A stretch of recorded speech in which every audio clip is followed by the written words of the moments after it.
আপনাদের ওয়ার্ডে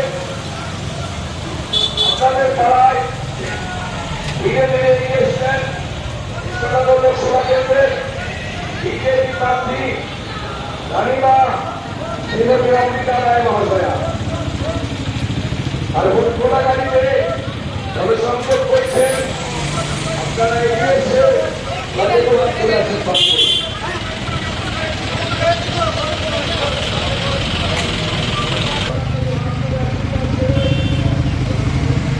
বলার নেই, এটা তো নিশ্চয়ই একদিনে হয়নি, এখন লোকের খবরটা পাচ্ছে, তো এটা খুব দুঃখজনক ব্যাপার, লজ্জার ব্যাপার যে দেশে এরকম কাণ্ড হচ্ছে। তা তাহলে কি করা যাবে, একটা কিছু তো করতে হবে, এরকম তো এনকারেজ করা যায় না।